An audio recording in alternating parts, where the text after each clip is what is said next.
como o IEM está a inflacionar o custo da guerra de Israel. Por Khalil Rabi, jornalista libanês. Ao atacar Israel e navios de propriedade israelense, a resistência emita ameaça à economia de Israel e cobra um custo internacional pela devastadora guerra de Tel Aviv contra Gaza.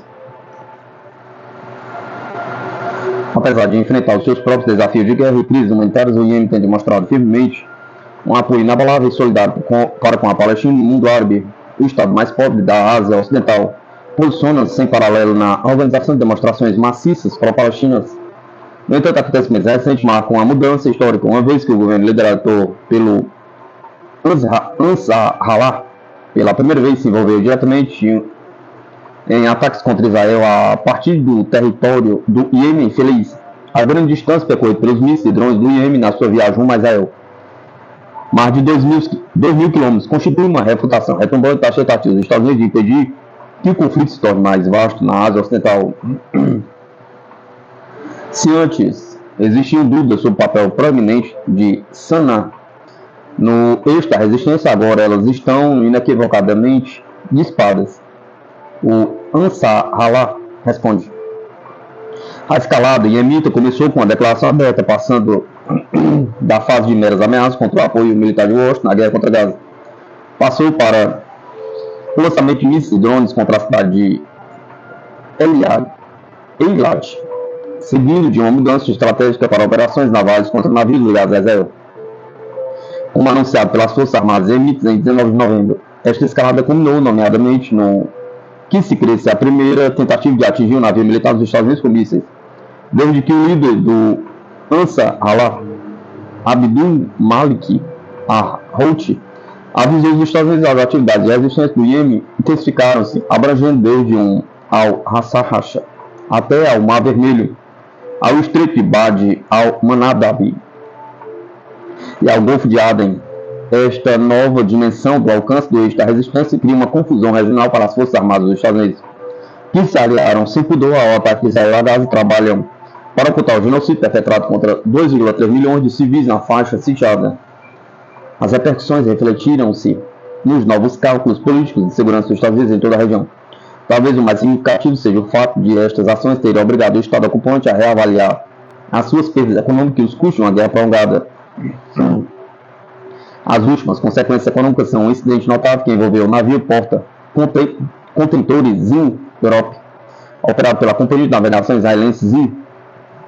Preocupado com as ameaças do Iêmen contra navios ligados a Israel, o navio foi obrigado a alterar sua rota, desviando-se da rota planeada através do canal Suez al-Mandab. Em vez disso, o Zim Europe embarcou numa viagem marítima 56% mais longa, circunnavegando a África através do Oceano Atlântico e do Cabo da Boa Esperança, o que mostra o obstáculo econômico e logístico que as companhias de navegação israelenses enfrentam atualmente. Ao mesmo tempo, o Comando Central dos Estados Unidos, CENTCOM, informou que 2 mísseis balísticos foram disparados de áreas controladas pelos Houthis no Iêmen em direção à localização geral do Usmanson, DDG-87 e o MV Central Park. Esse incidente ocorreu no Golfo de Aden, no âmbito de que foi descrito como uma missão de salvamento do cargueiro Central Park, operado pela Zodiac Marine e propriedade do multimilionário israelense Yal Ofer. Mas o que significa isso numa perspectiva mais ampla? Pergunta. Perturbação no comércio mundial. Em primeiro lugar, o Ansar-Allah no Iêmen posicionou-se fora da jurisdição de países que é tregas temporárias declaradas em Gaza. Em segundo lugar, se as informações do CENTCOM forem exatas, esse incidente marca o primeiro confronto notável entre as forças iemitas em Sanaa e as forças dos Estados Unidos. Este confronto ganhou um ímpeto à medida que a agressão israelense a Gaza se intensificava, com a Ansar-Allah a reivindicar o abate de um drone americano MK-9 Reaper em águas territoriais iemitas a 8 de novembro. Em terceiro lugar, o custo da guerra está aumentado dramaticamente para Israel. No início de novembro, um cálculo otimista indicava que uma guerra de um ano travada apenas na frente de Gaza custaria a Tel Aviv mais de 50 mil milhões de dólares, ou seja, 10% do PIB de Israel. Trata-se de um valor irrealista, dado que Israel já está envolvido na sua fronteira norte com a resistência libanesa, o Hezbollah, e ampliou significativamente o seu âmbito militar na Cisjordânia ocupada. Além disso, não tem em conta os custos extraordinários associados à interrupção do comércio israelense. O Estado ocupante importa e exporta quase 99% das mercadorias por via fluvial e marítima. Estas importações incluem grande parte do abastecimento alimentar do país, que Israel não produz nem pode produzir.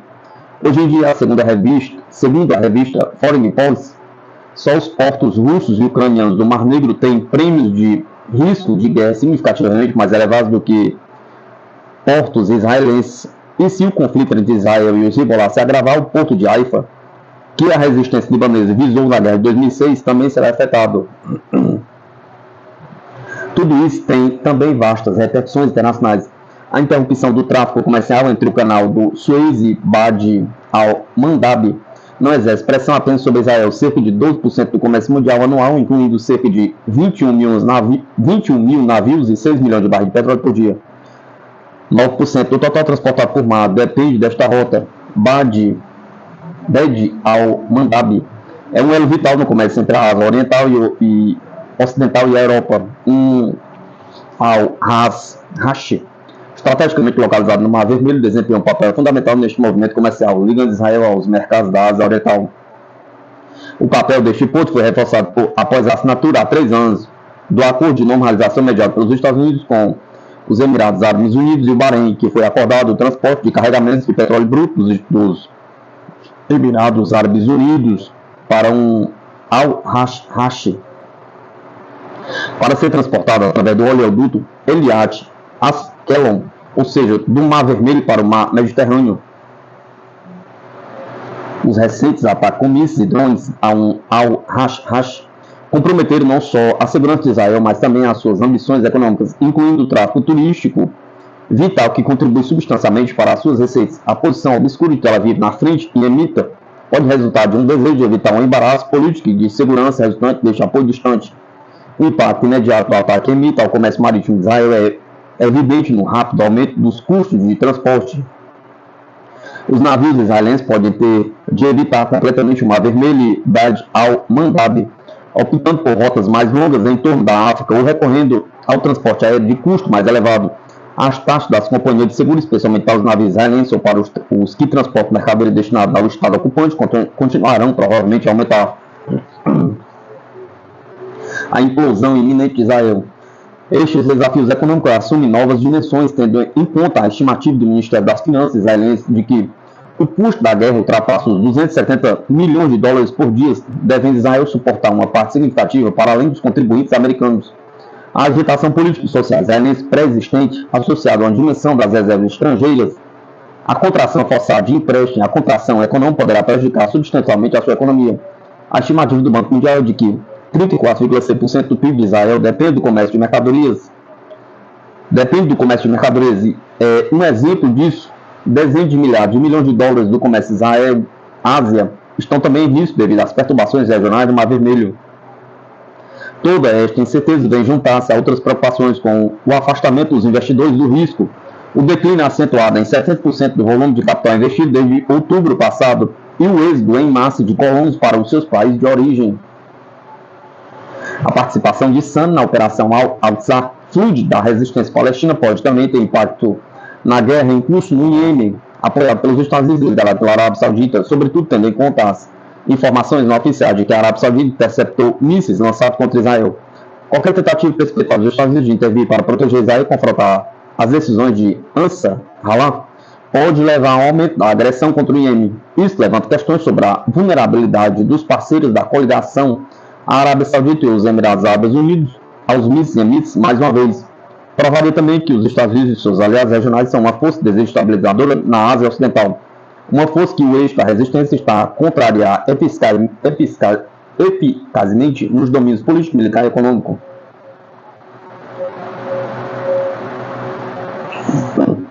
Azerbaijão alerta sobre novas chances de conflito após a Armênia comprar armas da França e Índia. Nesta quarta-feira, 6 de 2023, o presidente do Azerbaijão, Ilham Aliyev, alertou contra o fornecimento de armas e blindados à Armênia, dizendo que tais envios poderiam desencadear um novo conflito na região. O Azerbaijão terá de reagir para proteger o seu povo caso a Armênia comece a receber sérios envios da França e da Índia, diz Aliyev em uma conferência em Baku, acrescentando que já tinha avisado antecipadamente a todo mundo, relata a agência Bloomberg. Nos últimos meses, o governo armênio assinou contratos com a França e a Índia para a compra de armas, incluindo sistemas de defesa aérea e veículos blindados. No dia 19 de setembro, o Azerbaijão iniciou uma operação terrorista de caráter local em Nagorno-Karabakh, com o objetivo de restaurar a ordem constitucional, com Aliyev reiterando que não tinha intenção de invadir a Armênia. O secretário de Estado adjunto dos Estados Unidos, James O'Brien, visitou Baku hoje, 6 de 12 de 2023, para manter um diálogo com Aliyev sobre um acordo de paz com a Armênia. Entretanto, o presidente azerbaijano disse que quer garantias firmes de que, encorajado pelos novos fornecimentos de armas, a Armênia não tentará entrar em Nagorno-Karabakh no futuro. O'Brien disse anteriormente que Washington está monitorizando muito de perto os movimentos das tropas azeris. O diplomata afirmou que não há possibilidade de negócios como de costume com o governo em Baku até que sejam feitos progressos com a Armênia em um acordo de paz. Estados Unidos e Ucrânia assinam um acordo de intenção para coprodução militar e intercâmbio tecnológico. Países assinam declaração que demonstra a intenção de coprodução militar e troca de informações sobre tecnologia e dados técnicos. Conforme disse a Casa Branca em comunicado à imprensa, na quarta-feira, 6 de dezembro, os Estados Unidos sediaram o primeiro dia da Conferência da Base Industrial da Defesa dos Estados Unidos e Ucrânia em Washington. O Departamento de Defesa, o Ministério da Defesa da Ucrânia e o Ministério das Indústrias Estratégicas da Ucrânia assinaram uma declaração de intenções sobre coprodução e compartilhamento de dados técnicos, que trabalhará para atender às necessidades operacionais urgentes das Forças Armadas da Ucrânia, inclusive nas áreas de sistema de defesa aérea, reparo, manutenção e produção de munições críticas, afirmou a Casa Branca. O Pentágono forneceu à Ucrânia dados para iniciar a produção local de projetos destinados a reforçar os sistemas de defesa aérea, acrescentou o comunicado.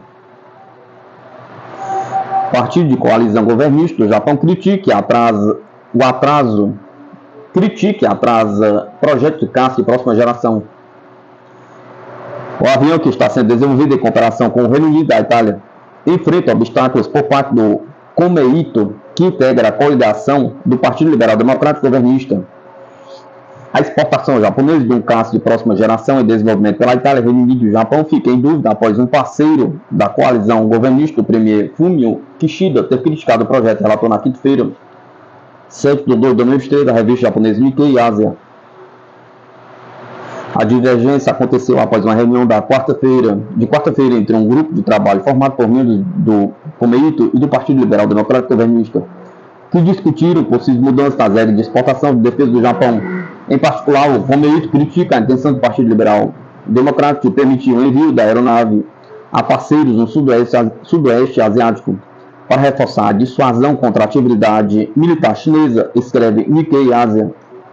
Tais ações seriam um grande desvio da linha anterior e devemos ser cautelosos, disse na sexta-feira Keiichi Ishii, secretário-geral do Komeito, a jornalistas. De acordo com as diretrizes atuais, o Japão só pode exportar equipamentos de defesa desenvolvidos em conjunto com países parceiros para esses mesmos países. Eles precisam de aprovação prévia do Japão para exportar o equipamento para um país terceiro. Tal acontece apesar de um resumo das discussões compilado em junho indicar que uma maioria dentro da coalizão governista apoiava as exportações de defesa para um país terceiro, inclusive com a aprovação pelos líderes do Komeito, algo pela qual o Partido Liberal Democrático repreende seu parceiro governamental. Atualmente, alguns membros do Komeito expressaram preocupação de que a guerra entre Israel e Hamas permita a proliferação mundial de equipamentos japoneses em guerras, mesmo com a proibição existente contra as exportações para países envolvidos em conflitos em andamento. O Reino Unido já mencionou suas preocupações com esta questão. Julia Longbottom, embaixador britânico no Japão, transmitiu na sexta-feira as preocupações ao ex-ministro de Defesa japonês Itsunori Onodera, que lidera o grupo de trabalho. Uma empresa do Reino Unido também teria alertado um legislador do Komeito que a reputação dos caças poderia ser prejudicada se o Japão não puder exportá-los para países terceiros, e que isso também afetaria as empresas britânicas e italianas envolvidas. As empreiteiras de defesa japonesas também estão preocupadas. Irã pode se tornar centro de comércio em parceria com a Rússia, dizem especialistas. Durante a visita à Rússia de Ebrahim Raisi, presidente do Irã, serão discutidas questões bilaterais que poderão reforçar a posição do Teherã, de acordo com um dos especialistas que falou ao Sputnik. Ibrahim Raisi, presidente do Irã, estará de visita a Moscou, Rússia, para um encontro com Vladimir Putin, seu homólogo russo, nesta quinta-feira. Especialistas iranianos compartilharam com a Sputnik suas opiniões sobre a agenda das conversações, bem como sua importância para o desenvolvimento da cooperação bilateral em geral. Como sublinhou Ruhollah Modabi, cientista político e especialista em relações internacionais, esta é a segunda visita do presidente iraniano a Moscou para participar de conversações bilaterais, e ela pode ser vista como significativo tanto do ponto de vista regional como internacional. O senhor Raisi será acompanhado por uma delegação empresarial, então espera-se que os obstáculos à cooperação comercial entre os dois países sejam resolvidos e que os planos preliminares do Irã no BRICS também possam ser discutidos, avaliou Modaber. A Rússia, como principal embaixadora da nova ordem mundial, pode se tornar uma amiga ainda maior para o Teherã e para o Irã, como uma força ativa em vários aspectos, e como um país que se opõe à hegemonia americana. Uma aliança com países amigos pode levar à prosperidade econômica, científica e tecnológica. Enquanto isso, Emad Abis Renas, especialista em política internacional, argumenta que o corredor de transportes norte-sul será um tema importante nas próximas conversações bilaterais. O Irã tem atualmente uma grande oportunidade de se tornar um centro de comércio global de norte a sul e de leste a oeste, o que ajudará o Irã a se livrar da dependência do petróleo em que se encontra há muitos anos, opinou o analista.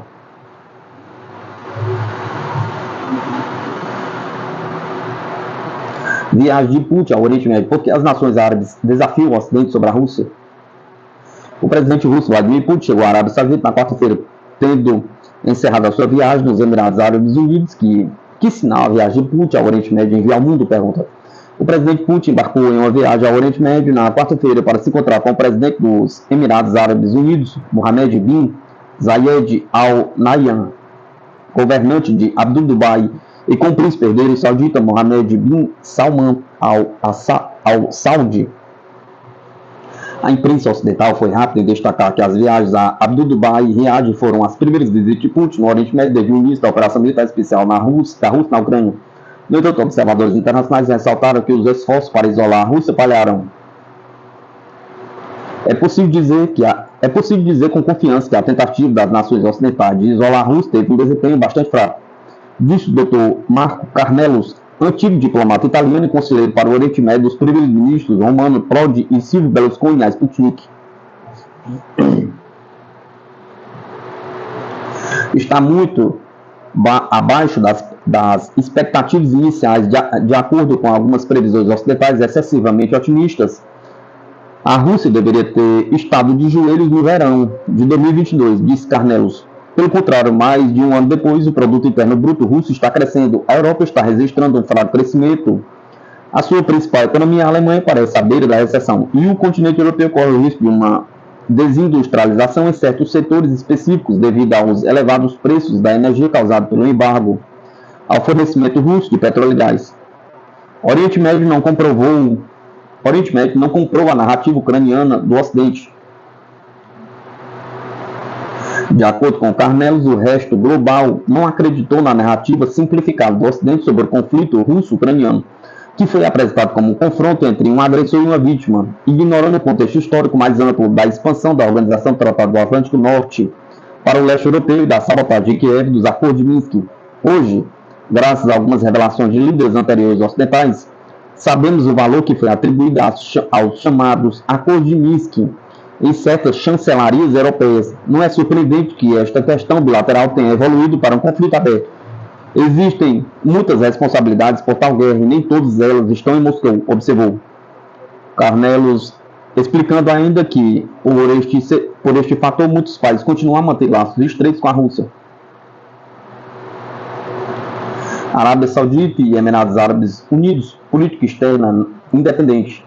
A Arábia Saudita e os Emirados Árabes Unidos tentaram construir uma política externa mais autônoma nos últimos anos e diversificar os laços políticos e econômicos dentro da lógica da multipolaridade. Faz parte da sua estratégia, segundo Carnelos. A política mundial está lentamente se tornando mais multipolar e tal contexto proporciona oportunidades melhores e mais amplas, especialmente do ponto de vista econômico. A Ásia está crescendo e o século XXI pode ser a consagração de uma ascensão impressionante, sublinhou.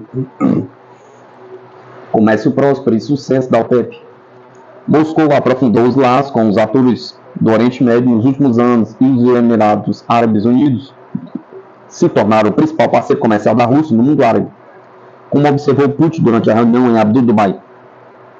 As relações de Moscou com a Arábia Saudita permitiram que ambos estabilizassem os preços globais de petróleo no âmbito da Organização dos Países Exportadores de Petróleo associados à OPEP+.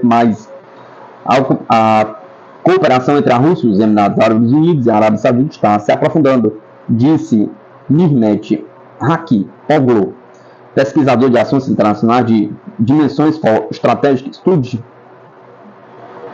com sede em Londres, no Reino Unido, da Sputnik. A Rússia e os aliados dos Estados Unidos no Oriente Médio não aceitam plenamente os ditames que os Estados Unidos estão tentando impor aos intervenientes regionais, isto é, para que possamos falar de uma rede de relações multidimensionais. Ao mesmo tempo, a atividade russa na região, especialmente a nível econômico, é crítica. Na verdade, a Rússia é um dos países produtores de petróleo mais importantes do mundo, continuou Hakipoglu. Há potencial para impulsionar as relações econômicas entre a Rússia e os membros do Conselho de Cooperação do Golfo. Rússia, um player eficaz e capaz.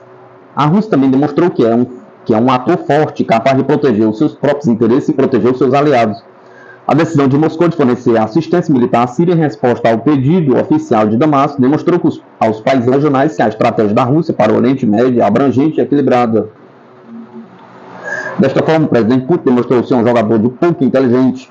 A Rússia nunca teve cartas tão boas como os Estados Unidos tiveram nas últimas décadas, mas definitivamente jogou-as muito melhor do que Washington, afirmou Carnelos.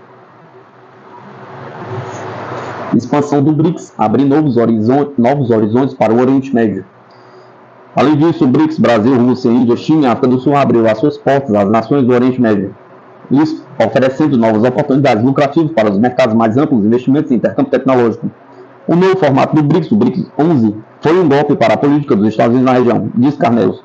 Em tal contexto, a Rússia e a China jogaram um jogo bastante complexo e até agora prevaleceram. A adesão da Arábia Saudita, dos Emirados Árabes Unidos e do Irã ao BRICS pode realmente mudar a dinâmica econômica do Oriente Médio. Conflito Israel-Palestina. A Rússia manifestou a sua preocupação com as mortes civis no meio da guerra de Israel em Gaza e deu apoio vocal à solução de dois estados, apelando ao reconhecimento global de um Estado palestino em coexistência pacífica com Israel. Nos países árabes, a Rússia também tem uma grande influência devido ao seu apoio à Palestina, disse Hakipoglu. Apesar do fato de Israel ter cometido genocídio em Gaza, o apoio inabalável dos Estados Unidos a Israel aumenta o desconforto dos norte-americanos em países como a Arábia Saudita e os Emirados Árabes Unidos, devido ao seu apoio incondicional a Israel. Em contraste, o apoio de Moscou à Palestina também melhora as relações com a inteligência artificial. Segundo disse Boris Trunov, chefe do Departamento de Construção da Organização Não Governamental Estrela, o operador do drone do tipo helicóptero Ternit apenas captura o alvo e o coloca em modo de escolta, e o drone opera de forma autônoma. O sistema de controle da arma é baseado em algoritmos de inteligência artificial, mas, ao mesmo tempo, a decisão final de lançar o míssil é tomada pelo operador. O míssil S-8L permite destruir alvos terrestres, móveis e estacionários, objetivos individuais ou grupos de alvos. Drone russo Ternit.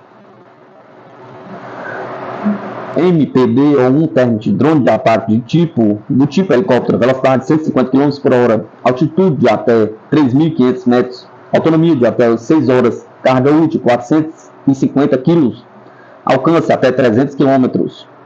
Mísseis S-8L, míssil guiado a laser, alcance 6 km.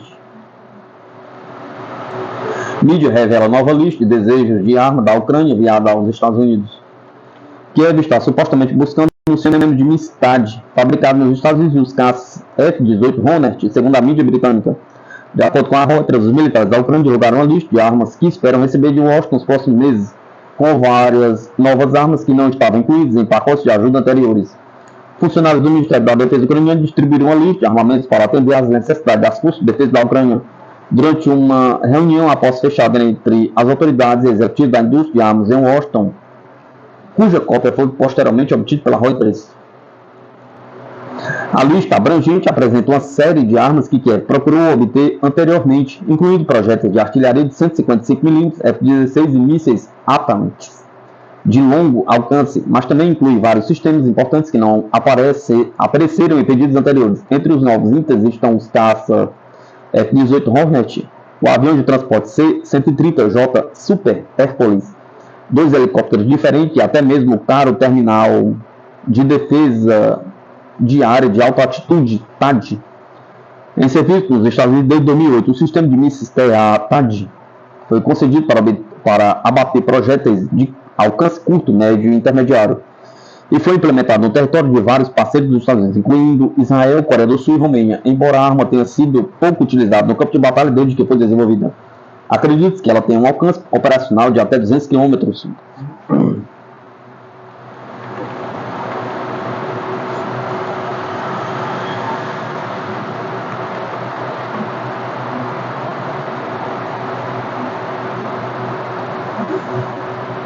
Embora o último pedido de Kiev não fizesse qualquer menção ao custo, em conjunto as armas representariam um preço multimilionário para os contribuintes dos Estados Unidos. A legislação que consagraria a ajuda militar adicional à Ucrânia está atualmente em tramitação no Congresso dos Estados Unidos, mas tem enfrentado forte oposição republicana. À medida que alguns legisladores se tornam céticos em relação à generosidade norte-americana, na quarta-feira os republicanos do Senado impediram o avanço do pacote de segurança, instando os oponentes do outro lado do corredor a aprovarem controles de imigração mais rígidos na fronteira dos Estados Unidos e o México. O presidente Joe Biden disse que está pronto para fazer compromissos significativos na política de fronteira se isso significar a aprovação do pacote de gastos, mas repreendeu os membros do Partido Republicano que, segundo ele, estavam dispostos a literalmente dar uma ajoelhada na Ucrânia no campo de batalha e prejudicar a nossa segurança nacional. A principal autoridade orçamentária de Biden, Shalanda Young, alertou que Washington estava sem dinheiro para Kiev no início desta semana, dizendo aos repórteres que, sem a ação do Congresso até o final do ano, ficaremos sem recursos para adquirir mais armas e equipamentos para a Ucrânia e para fornecer equipamento dos estoques militares dos Estados Unidos. Ela prosseguiu observando que, em meados de novembro, o Pentágono tinha gastado 97% dos 62,3 bilhões que recebeu para a Ucrânia neste ano, enquanto o Departamento do Estado e a Agência dos Estados Unidos para o Desenvolvimento Internacional tinham usado 100% dos fundos alocados.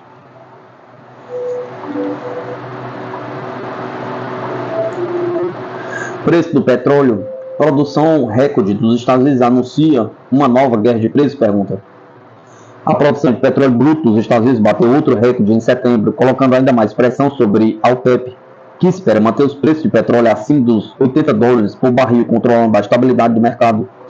De acordo com o portal Oil Prince, dentro da organização dos países exportadores de petróleo e associados, a Arábia Saudita expandiu seu custo voluntário adicional de produção de 1 milhão de barris por dia, enquanto a Rússia se comprometeu a expandir os seus custos de oferta de 0,3 para 0,5.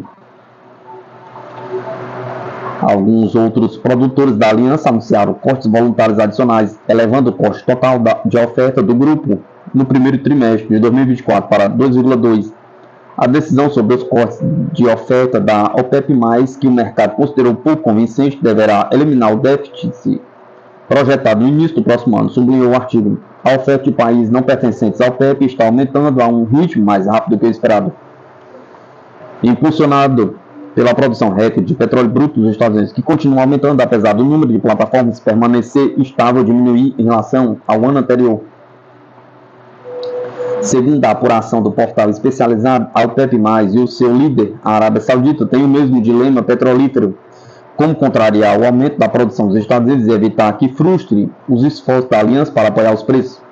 A produção recorde de petróleo dos Estados Unidos é um grande problema para a organização, e a solução para a Arábia Saudita poderia simplesmente ser expulsar a produção crescente de países não membros, inundando o mercado com petróleo e assim reduzindo os preços do petróleo abaixo do limiar de equilíbrio de Washington, disse o analista Paul Sanken, da Sanken Research. A produção de petróleo bruto dos Estados Unidos atingiu um novo recorde mensal de 13,236 em setembro.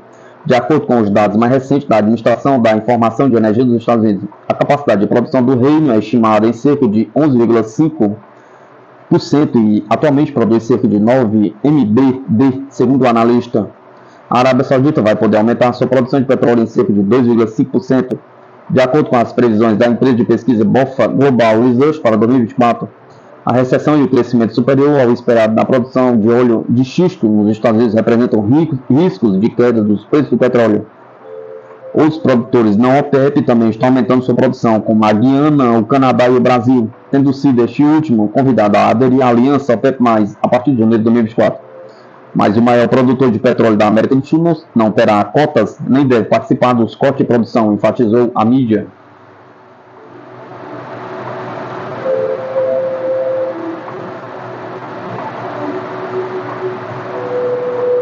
A Arábia Saudita pede moderação aos Estados Unidos em meio aos ataques dos Houthis no Mar Vermelho, diz mídia.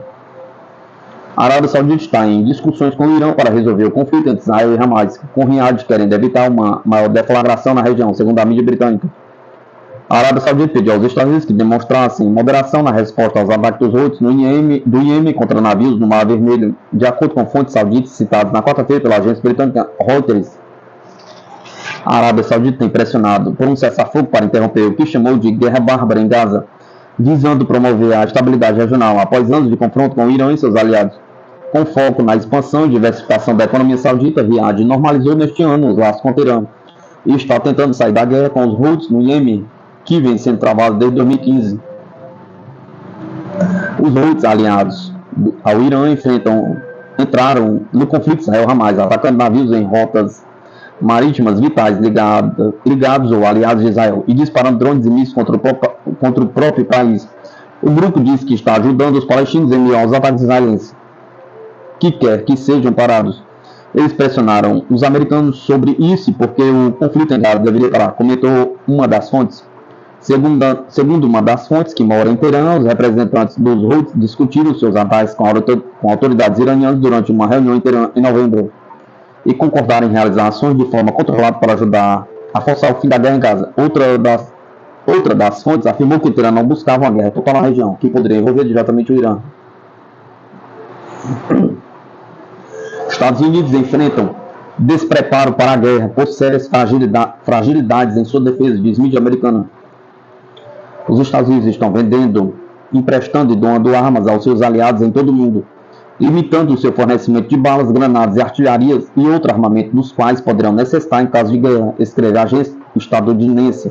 De acordo com a Bloomberg, o Conselho Científico do Exército dos Estados Unidos disse ao Congresso norte-americano que a base de defesa do Exército tem sérias fragilidades, porque pode não ter fornecimentos suficientes para os próprios Estados Unidos. O Pentágono diria que eles precisam planejar cada contingência e estar preparados para isso. Há preocupações que os adversários estejam observando e, você sabe, possam potencialmente aproveitar a oportunidade apresentada pelas fraquezas dos Estados Unidos ou pela escassez de equipamentos, disse Courtney McBride, repórter da Bloomberg, a podcast Big Wake. Os Estados Unidos também têm dificuldades em ajustar a sua base industrial, relata a mídia. Por exemplo, há apenas uma fábrica em território norte-americano que pode produzir a pólvora negra necessária para os projetos de artilharia ucraniana mais utilizados. Esse fato, junto ao aumento da procura por parte dos aliados dos Estados Unidos e os gastos da administração Biden, que já comprometeu mais de 44 bilhões em armas e equipamentos para a Ucrânia e solicitou ajuda adicional ontem para Kiev, bem como para Israel e Taiwan, enfraquecem a defesa norte-americana, diz a mídia.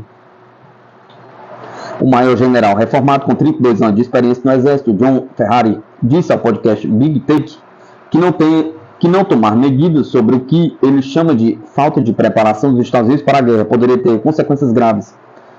A única coisa mais cara do que a preparação para a guerra é travar uma guerra, e a única coisa mais cara do que travar uma guerra é perder uma guerra, afirmou. Os projéteis de artilharia de 155 mm que os combatentes ucranianos usam 8 mil tiros por dia antes da operação russa na Ucrânia eram produzidos 15 mil por mês. Agora o Pentágono espera aumentar a produção em 500% nos próximos 2 anos, com custos atualmente estimados em 1,5 bilhão. O Exército, uma organização que garante que haja balas suficientes para todos. Ele viu em primeira mão o que acontece quando não há economia forte sem uma defesa forte, acrescentou. Os Estados Unidos farão exercícios militares em Essequibo com o exército da Guiana. As Forças Armadas dos Estados Unidos afirmaram que vão realizar nesta quinta-feira uma operação de voo em conjunto com o exército da Guiana na região de Essequibo. A notícia foi compartilhada pela Embaixada dos Estados Unidos no país através de uma nota que afirma que o exército visa reforçar a cooperação regional. Em colaboração com a Força de Defesa da Guiana, o Comando Sul dos Estados Unidos realizará operações de voo na Guiana em 7 de dezembro. Esse exercício se baseia no engajamento em operações de rotina para melhorar a parceria da segurança entre os Estados Unidos e a Guiana e reforçar a cooperação regional. Diz o documento. A iniciativa estadunidense veio logo após a aprovação de referendo popular na Venezuela, em que mais de 95% da população reconheceu Essequibo como parte do território venezuelano e seus habitantes como venezuelanos. Rica em petróleo e minerais, a região está em disputa entre o país caribenho e a Guiana há mais de um século. Com 120 mil habitantes, o local representa 70% do território guianês, mas apenas 15% da população, que totaliza 800 mil pessoas. As tensões voltaram a se acirrar pelo território após a Guiana conceder a exploração das reservas de petróleo locais. A empresa norte-americana ExxonMobil, no passado, o presidente Nicolás Maduro da Venezuela afirmou que os Estados Unidos estão tentando exercer controle geopolítico sobre a região através da petroleira.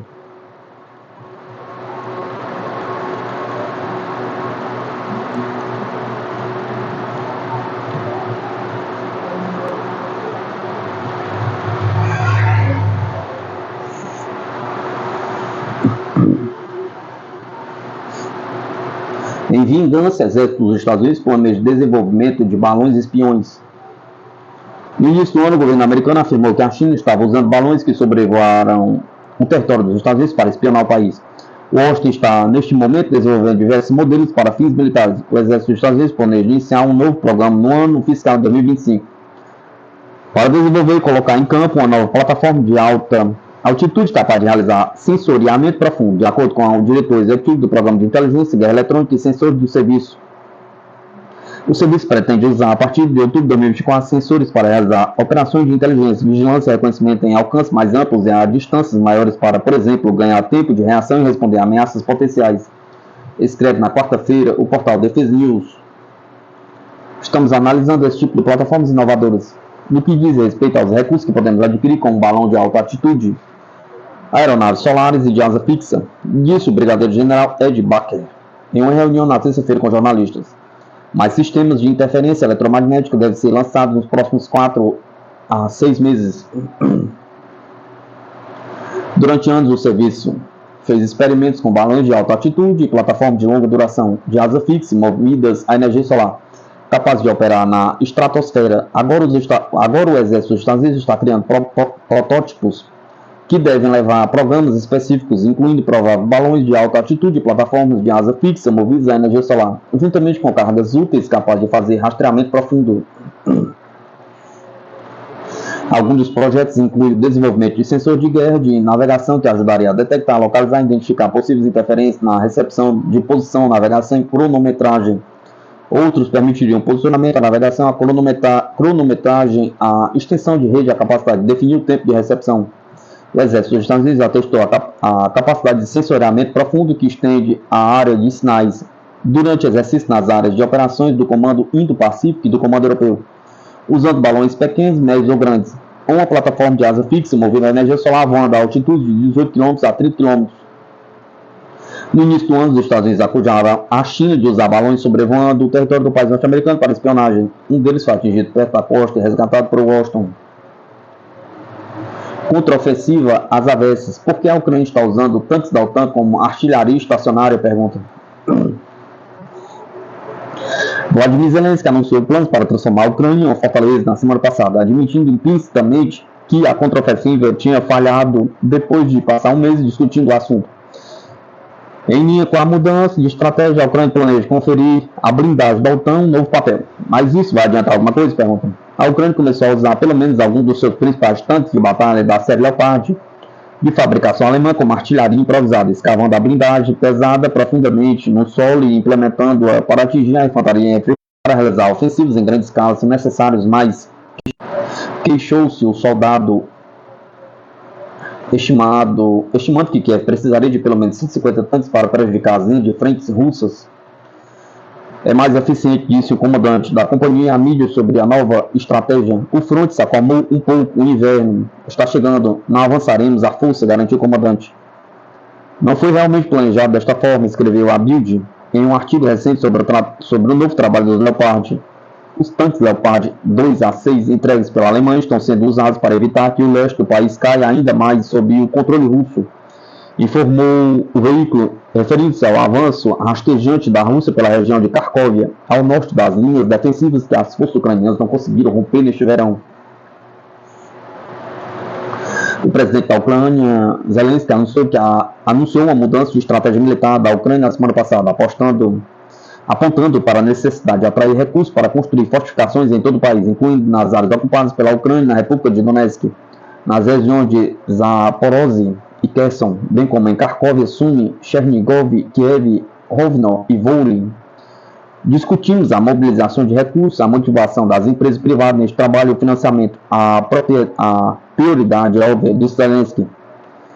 Separadamente, na semana passada, o político admitiu aos meios de comunicação dos Estados Unidos que a Ucrânia estava em uma nova fase de guerra que não estava satisfeito por não conseguir todas as armas que queria para a contraofensiva de verão na Ucrânia. Queríamos resultados mais rápidos. Nessa perspectiva, infelizmente, não alcançamos os resultados desejados. E isto é um fato, disse Zelensky, basicamente admitindo as declarações do seu principal comandante no mês passado, que o conflito tinha se transformado em um impasse, que não haveria um avanço profundo e bonito, e que a utilização dos livros da Organização do Tratado do Atlântico Norte para planejar a ofensiva não ajudou muito. A contraofensiva de verão de Kiev marcou o seu 6º aniversário na segunda-feira, com as forças ucranianas capturando apenas algumas dezenas de quilômetros quadrados de território diretamente em frente às linhas defensivas da Rússia, mas não conseguiram penetrá-las. Em troca destes ganhos minúsculos, o Ministério da Defesa da Rússia estimou recentemente as perdas ucranianas em mais de 125 mil soldados e cerca de 16 mil peças de armamentos. Entre as armas perdidas estavam dezenas de tanques Leopard entregues pela Alemanha e outros países da OTAN, incluindo modelos mais antigos do Leopard 1 e as mais recentes variantes do Leopard 2, o mais moderno tanque de batalha principal da Alemanha. O que o uso de tanques para defesa diz sobre a estratégia de Kiev? Pergunta. A tática de utilização de tanques para fins defensivos serve mais como uma confirmação do fracasso da contraofensiva. E é pouco provável que altere a estratégia global da Rússia de qualquer forma significativa, afirma o coronel reformado do exército russo e veterano analista militar Viktor Vikin. A defesa é quando o tanque está enterrado no solo, com apenas a sua torre sobressaindo acima dele, servindo como uma arma que dispara contra os atacantes e está bem protegido, inclusive pelo solo, disse Litovkin, a Sputnik. Bem como os tanques Leopard entregues ao Ucrânia geralmente não eram os mais novos, eles têm blindagem relativamente fraca e canhões que não são muito poderosos para a defesa. Agora a Ucrânia está avançando para a chamada defesa posicional. Eles anunciaram isso, mas isso não muda nada no campo de batalha. Eles não têm mais ninguém nem nada com quem lutar. Então a moral do exército ucraniano está muito baixa. Portanto, eles se rendem como unidades inteiras se conseguirem evitar ser baleados nas costas, disse o observador, referindo-se aos ultranacionalistas. Batalhões de bloqueio montados em algumas áreas de retaguarda atrás das linhas ucranianas, amplamente relatados pelos prisioneiros de guerra ucranianos. Em outras palavras, a estratégia dos tanques estacionários não ajudará de forma alguma a Ucrânia nas operações militares contra a Rússia, disse o observador. Continuaremos a atacá-los bem, tal como os aviões bombardearam essas posições ucranianas, continuarão a bombardeá-las. Um tanque é, para dizer o mínimo, uma caixa de lata, um ataque de cima por qualquer bomba ou projeto cumulativo e pronto, acabou o tanque. A tripulação do tanque geralmente tem dificuldade em ver o que está acontecendo ao seu redor. Eles precisam de olhos adicionais na forma de helicópteros ou veículos aéreos não tripulados para que possam ver o que está acontecendo ao seu redor, explicou.